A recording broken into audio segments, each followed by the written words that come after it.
Well, my dear students and everyone that's watching this video, this time this is about Frankenstein, that is Frankenstein, the famous science fiction oblique gothic novel by Mary Shelley. And in this video or talk or lecture, whatever you want it is, I would like to touch upon a few points. Especially, I would like to touch upon the point in which Frankenstein, the origin of Frankenstein and the workings of science in Frankenstein has been linked with the theories of galvanism.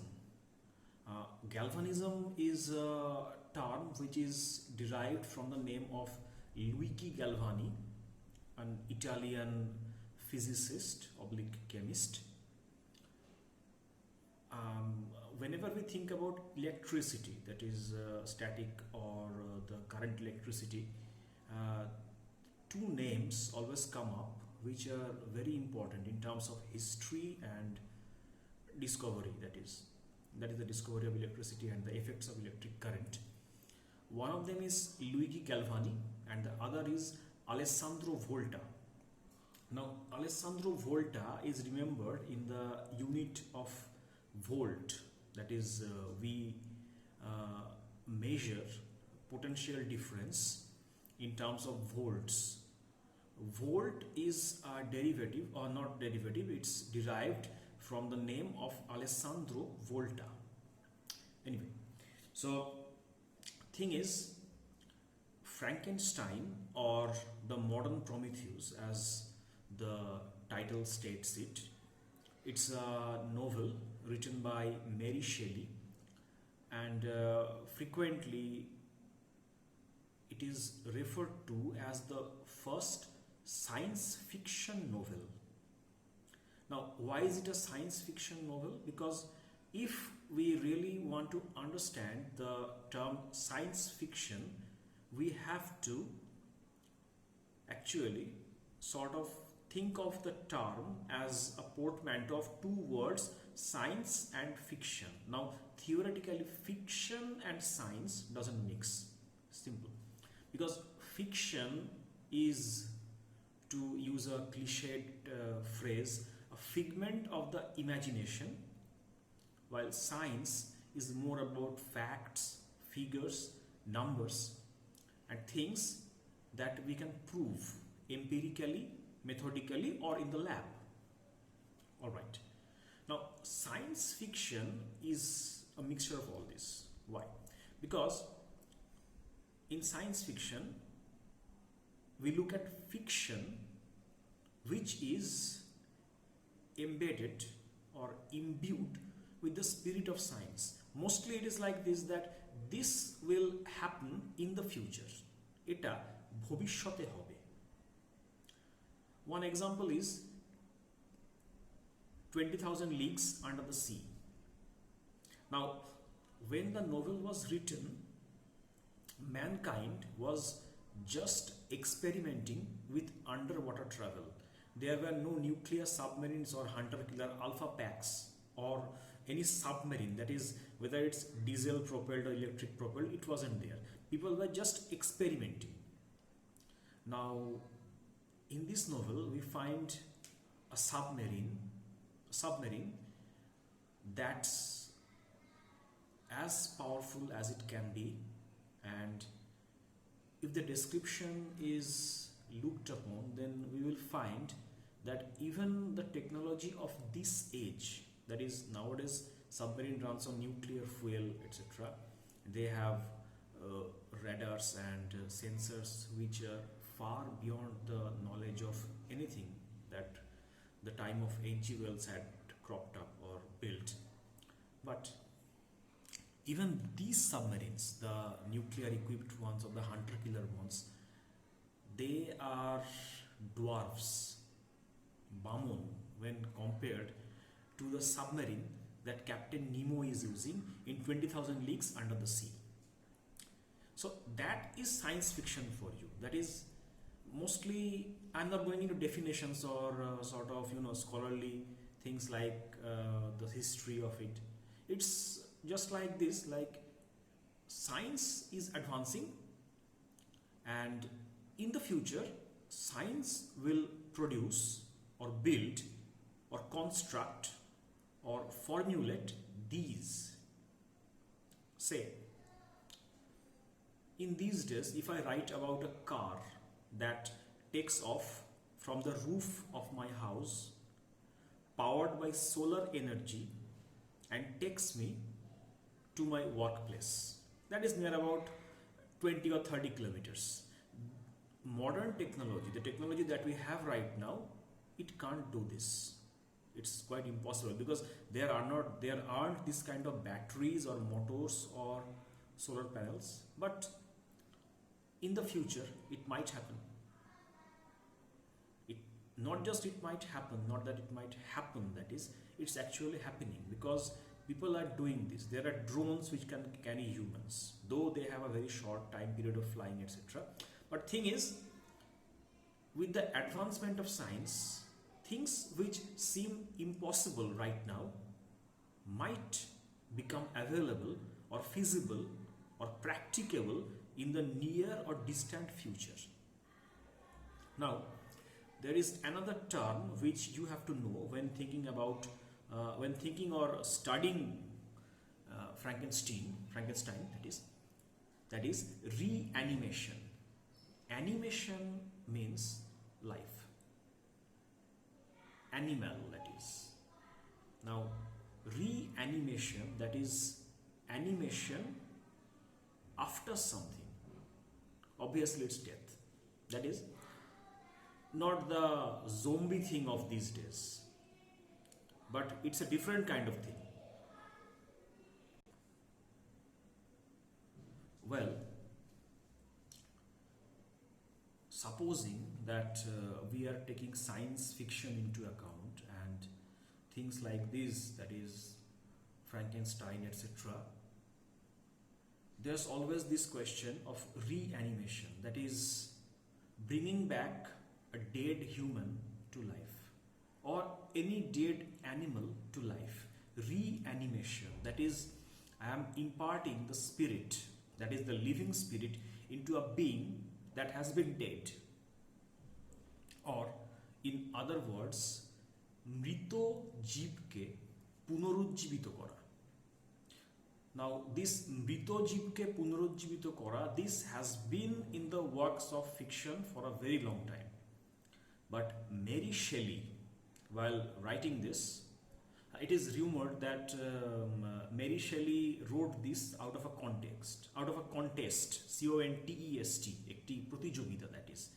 Let me read to you a thing like this from the Wikipedia. I always consult Wikipedia, it's a very good source of information. Now, this is the entry of Frankenstein, the novel, in Wikipedia.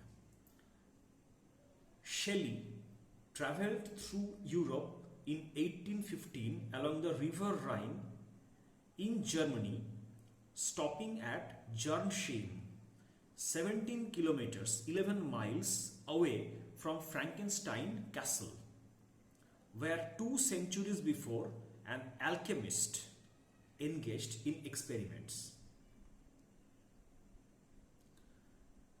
The topic of galvanism and occult ideas were themes of conversation among her companions, particularly her lover and future husband Percy B. Shelley.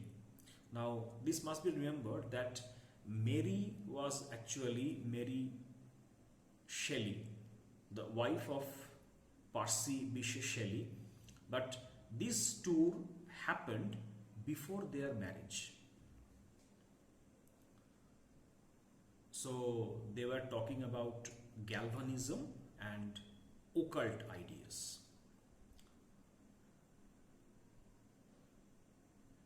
Mary, Percy, and Lord Byron had a competition to see who could write the best horror story. After thinking for days, Shelley dreamt about a scientist who created life and was horrified by what he had made, inspiring the novel. Now this is a very important point, that is Shelley, that is Mary Shelley, dreamt about a scientist who created life and was horrified by what he had made. Thing is, if I create life somehow, then would I be horrified?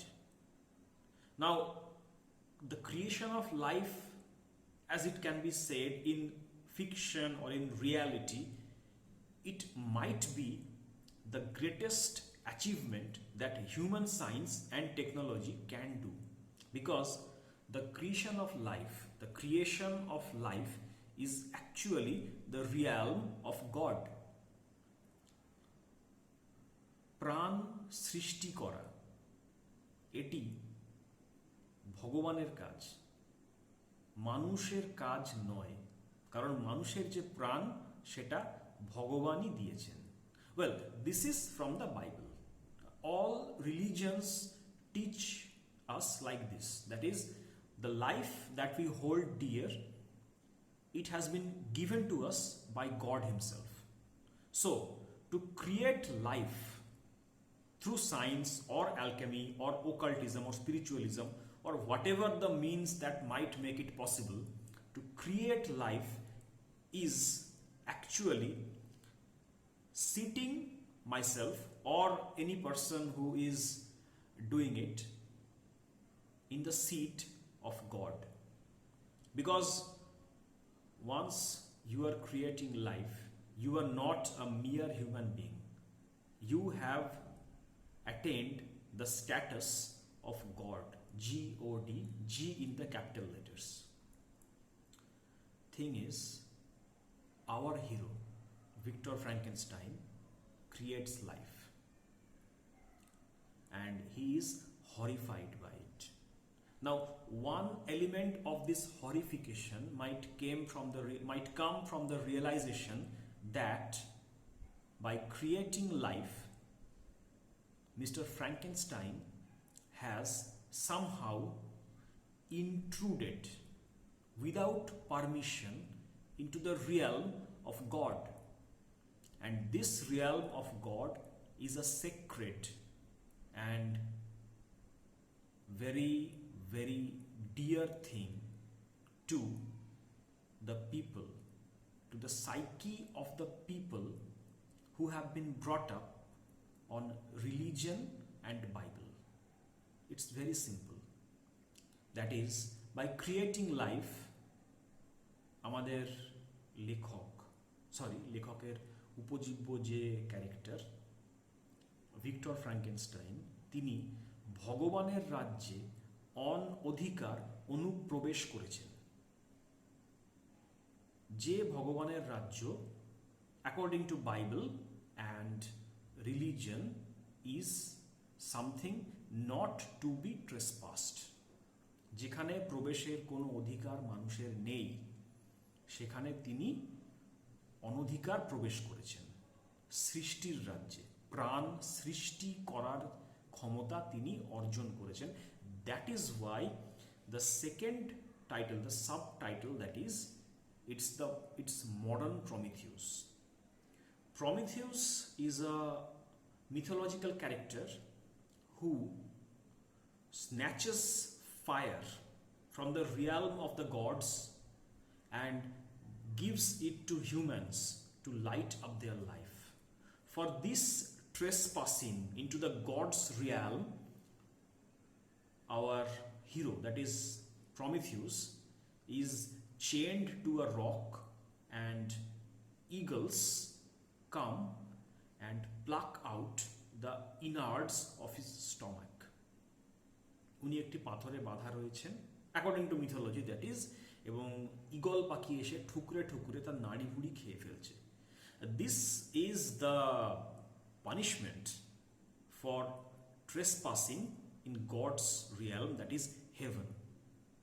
So the creation of life or the creation of a reanimated human being, that is Frankenstein, as the name suggests, the monster, that is the abomination, the creature, there are a number of names that has been called.